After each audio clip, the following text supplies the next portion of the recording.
बिस्मिल्लाहिर्रहमानिर्रहीम। अस्सलाम वालेकुम। आज हम बात करेंगे 3 अहम इशूज़ के हवाले से। वज़ीर आज़म इमरान ख़ान ने अपना फ़ैसला सुना दिया है और वज़ीर आज़म इमरान ख़ान ने अपोजिशन लीडर शहबाज शरीफ से ब्लैकमेल होने और उनकी तरफ से जो मुसलसल दबाव डाला जा रहा था और वो 18वीं तरमीम का सहारा लेके इमरान ख़ान को ब्लैकमेल और NRO लेना चाहते थे। ख़ान ने आज उनको दो टोक उनको नो बोल दिया है और मैं समझता हूँ कि अपोजिशन लीडर जिसको ये उम्मीद थी कि शायद ये वो मौका होगा कि इमरान ख़ान को मेरी ज़रूरत होगी और उस पर मैं अपने केसेस को और अपने जो मेरे ख़िलाफ़ जितने भी मामलात हैं उनको मैं ख़ान के साथ कहीं ना कहीं जाके कंप्रोमाइज़ की सूरत पैदा करूंगा, लेकिन इमरान ख़ान ने आज वो नाकाम बना दिए। बड़ी अहम तफसीलात हैं जो मैं आपके साथ शेयर करूंगा। साथ हम बात करेंगे चेयरमैन नैब की उनका जो तोसी थी मुद्दत मुलाजमत में, उसके हवाले से जो हुकूमती नुमाइंदे हैं और हुकूमती वज़रा ने बड़ी अहम स्टेटमेंट दे दी है, वो भी मैं आपके साथ शेयर करूंगा। हमने एक मामला 2 दिन पहले एक मामले पर बात की थी और वो जो ठट्ठा पुल है वहाँ से जो 35 खंबे चुराए गए थे उस पर बिलाखिर वज़ीर आला सिंध ने नोटिस लिया और उसके बाद मुकदमा दर्ज हुए। उसकी तफसीलात आपके साथ शेयर करूँगा। और इसके अलावा जो अज़हर चांडिया है, अज़हर चांडियो जिन्होंने पाकिस्तान तहरीक इंसाफ ज्वाइन की और मुस्लिम लीग नून को छोड़ा है, उसके बारे में मुस्लिम लीग नून की तर्जमान ने जो आज अल्फाज इस्तेमाल किए हैं और वो जो क्योंकि गम और गुस्से में मुब्तला हैं लेकिन उसके बावजूद ये तहकीर अमेज़ अल्फाज, अगर कोई आपको जमात को छोड़ जाए तो इस तरह के अल्फाज इनको ज़ेब नहीं देते, सियासत में ज़ेब नहीं देते, लेकिन मुस्लिम लीग नून की सियासत में ये सारा कुछ जायज़ है। उसके ऊपर भी हम बात करेंगे। पहले हम बात कर लेते हैं ठट्ठा सजावल पुल के 35 पोल्स जिनका मैंने आपके सामने तज़किरा किया था और करोड़ों रुपए का नुकसान पहुंचाया गया रियासत के ख़जाने को, और वज़ीर आला सिंध ने इसका इफ्तिताह भी किया। वज़ीर आला सिंध ने कहा कि इस पूरे जो प्रोजेक्ट है उस पर जो 2 अरब 70 करोड़ रुपए की लागत आ रही है। ये वो पुल था और उस पुल पर जो जितनी भी लाइटिंग थी और जो खंबे वगैरह लगाए गए थे, 2 अरब 70 करोड़ का ये प्रोजेक्ट था। और तबाही ऐसे हुई कि इसमें जो 2017 में ये पुल बना था, 27 जनवरी 2017 को मुराद अली शाह ने इसका इफ्तिताह भी किया था, लेकिन 35 पोल काट कर गिरा दिए गए, उठा लिए गए, चोरी हो गए, बल्ब और कीमती तारें चुरा ली गईं और सिंध हुकूमत सत्तू पी कर सोई थी। जब हमने इस मामले पर बात की है, सोशल मीडिया पर बात हुई, फिर मीडिया पर इसके ऊपर बात हुई, तो बिल आखिर वज़ीर आला सिंध ने एक्शन लिया है और एक्शन लेते हुए नोटिस लेने के बाद जो 80 पोल्स में से 35 की चोरी का मुकदमा नामालूम चोरों के ख़िलाफ़ दर्ज किया गया है। पुल से चोरी होने वाले पोल्स का मुकदमा एक्सियन वर्क्स सर्विसेज की मुद्दत में दर्ज किया गया है। FIR के मुताबिक पुल से 35 पोल चोरी हुए हैं, 32 पोल काट कर गिरा दिए गए हैं, जबकि तमाम पोल्स से बल्ब और कीमती तारें चुरा ली गई हैं। अगर इसके ऊपर बात ना होती और इस इशू को ना उठाया जाता तो जो 35 तो उठा के ले गए, जो 32 गिराए हुए थे वो भी इन्होंने उठा के ले जाने थे। बल्ब और कीमती तारें पहले वो चुरा कर ले गए थे।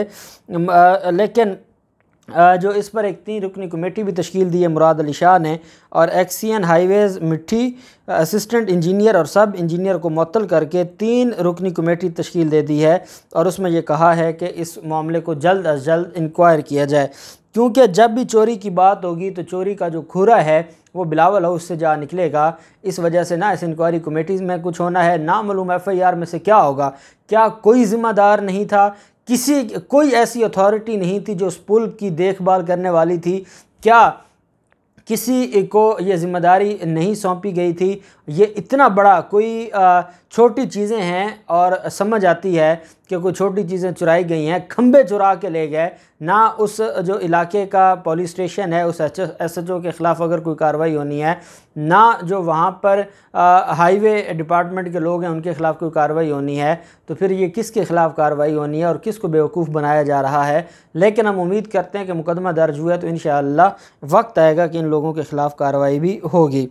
दूसरी तरफ जो मामला है अज़हर चांडिया का, मुजफ्फरगढ़ से पाकिस्तान मुस्लिम लीग नून के MPA थे और उन्होंने पाकिस्तान मुस्लिम लीग नून छोड़कर वज़ीर आला पंजाब उस्मान बुज़दार और वज़ीर आज़म इमरान ख़ान पर एतमाद का इजहार किया था और ये कहा था कि जो नवाज़ शरीफ और मरीम नवाज़ का बयानिया है वो रियासत दुश्मन बयानिया है, ऐसे बयानिया के साथ हम हरगिज़ नहीं खड़े हो सकते, और यही वजह है कि उसने ज्वाइन कर ली पाकिस्तान तहरीक इंसाफ और मुस्लिम लीग नून छोड़ दी। उस पर जो पंजाब की तर्जमान है मुस्लिम लीग नून की, उज़मा बुखारी, उसने प्रेस कॉन्फ्रेंस करते हुए कहा है कि अज़हर चांडिया को माफ़ी तलाफ़ी के बावजूद पार्टी क़यादत ने कबूल नहीं किया। अब उसका ये कहना है, अज़हर चांडिया वो है जिसने पहले उस्मान बुज़दार से मुलाकात की थी, और वो है जो एक बागियों का ग्रुप बना था MPS का, मुस्लिम लीग नून का, उसमें अज़हर चांडिया भी शरीक था, शामिल था। उज़मा बुखारी का ये कहना है क्योंकि बगावत की थी, इनको हमने शोकास जारी किया था, इन्होंने माफ़ी तलाफ़ी ली, लेकिन हमने माफ़ी तलाफ़ी कबूल नहीं की। क्योंकि हमने माफ़ी तलाफ़ी कबूल नहीं की, इस वजह से इसने पाकिस्तान तहरीक इंसाफ को ज्वाइन किया है, और हम ऐसे लोगों को हरगज़ पार्टी में जगह नहीं देते, और इनकी पार्टी में कोई जगह नहीं है, और ये लोटे हैं और इनकी कोई औकात नहीं है। मुस्लिम लीग नून की टिकट ने इनको जितवाया था, ये तो कौंसलर का इलेक्शन जीतने के काबिल नहीं थे, और अब भी अगर ये पाकिस्तान तहरीक इंसाफ की टिकट ले लेते हैं, उसके बावजूद ये इलेक्शन नहीं जीत सकेंगे, क्योंकि लोगों ने वोट दिया था शेर को, ना कि वो अज़हर चांडिया को वोट दिया गया था। अब ये जो सियासत है, आप जानते हैं कि हल्कों की सियासत है, और जो हार्स ट्रेडिंग का एक कंसेप्ट है, और घोड़ों का इलेक्शन है।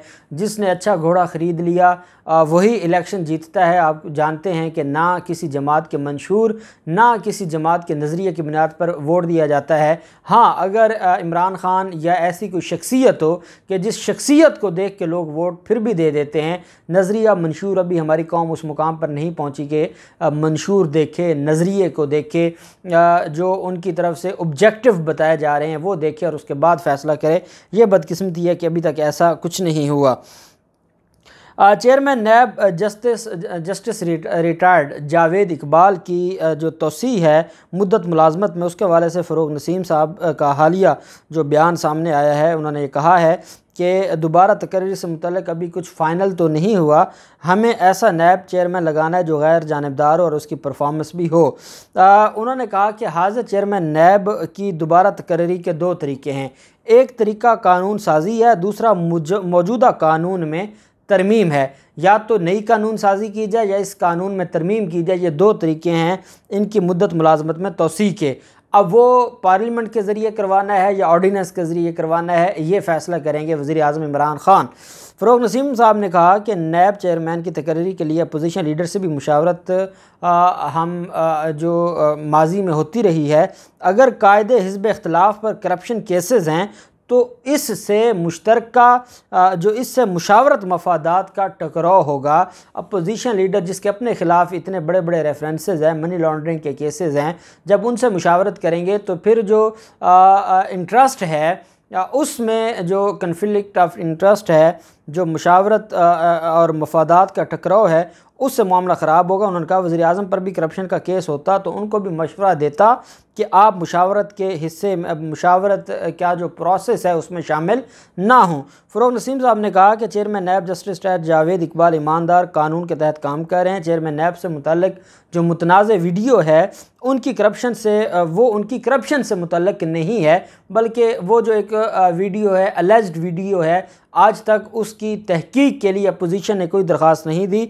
सियासतदानों पर बहुत से केसेस इस हुकूमत से पहले के हैं, और उन्होंने कहा कि अपोजिशन की जानिब से अगर वीडियो की फोरेंसिक करवाने की डिमांड आती है तो फ़ौरन करवाएंगे, हमें इसमें एतराज़ नहीं है, क्योंकि अपोजिशन झूठी है। इस वजह से अपोजिशन ऐसा कोई भी कदम नहीं उठाना चाहती, और अपोजिशन लीडर के ख़िलाफ़ क्योंकि केसेस हैं तो उनसे मुशावरत करना मफादात में टकराव होगा। और जो हमारे फवाद चौधरी हैं उन्होंने फिर खुलकर इस मामले पर, क्योंकि डिस्कस हुआ, वो वज़ीर इत्तलात हैं, उनका काम है कौम को बाखबर रखना। उन्होंने ये कहा है कि चेयरमैन नैब की मुद्दत मुलाजमत में तोसी के हवाले से शहबाज शरीफ से कोई मुशावरत ना करने का फ़ैसला कर लिया गया है वज़ीर आज़म इमरान ख़ान की तरफ से। उन्होंने कहा कि शहबाज शरीफ ख़ुद करप्शन के इल्ज़ामात का सामना कर रहे हैं, तो ऐसी सूरत में उनसे कैसे मुशावरत की जाए? क्या चोरों से पूछकर आइंदा का चेयरमैन नैब लगाएंगे? ऐसा हरगिज़ मुमकिन नहीं है। फवाद चौधरी ने कहा चेयरमैन नैब की मुद्दत या नैब कवानीन से मुतल्लिक़ अभी कोई तजवीज़ सामने नहीं आई। मुमकिन है वज़ारत कानून इस हवाले से कोई काम कर रही हो, मगर मुसवदा सामने नहीं आया। जस्टिस जावेद इकबाल ने अपने दौर में बेहतरीन काम किया और बड़े पैमाने पर वसूलियाँ की। चेयरमैन नैब की मुद्दत से मुतल्लिक़ फ़ैसला वज़ारत कानून ही करेगी और वो इस सारे के सारे मामले को देखेगी। साथ इलेक्शन कमीशन का जो नोटिस मिला उस पर भी जो फवाद चौधरी है, फवाद चौधरी ने स्टेटमेंट दी और उन्होंने कहा है कि इदारों के सरबराहान पर तनकीद की जाए तो तनाज़ा खड़ा हो जाता है। आज सियासतदानों और ब्यूरोक्रेट्स पर तनकीद करना फ़ैशन बन गया है, और अगर इलेक्शन कमीशन के ख़िलाफ़ हमने बात की है तो कौन सी क़यामत आ गई है। यहाँ पर चीफ़ जस्टिस के ख़िलाफ़ बात की जाती है, यहाँ पर आर्मी चीफ़ के ख़िलाफ़ बात की जाती है, कभी उन्होंने तो किसी को नोटिस नहीं भिजवाया।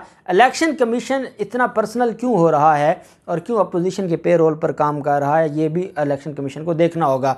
अब एक बात जो फ़ैसला हो चुका है वो ये है कि चेयरमैन नैब की मुद्दत मुलाजमत में तोसी हो, तो उस हवाले से जो मौजूदा अपोजिशन लीडर हैं 18वीं तरमीम के बाद, जिससे मुशावरत करना एक आइन की ज़रूरत बना दी गई है। लेकिन वज़ीर आज़म इमरान खान ये समझते हैं कि जिसके ख़िलाफ़ 5 रेफरेंसेस हों और जिसकी पूरी फैमिली, पूरा टब्बर ही चोर हो, और बेटियों के ख़िलाफ़ मुकदमात हों, बीवी के ख़िलाफ़ मुकदमात हों, बेटों के ख़िलाफ़ मुकदमात हों, एक बेटी, एक दामाद, एक बेटा पहले इश्तिहारी हैं, और एक बेटी और दामाद के जो असासाजात हैं वो मुंजमद हो गए हैं और भग के सरकार ज़ब्त हो गए हैं।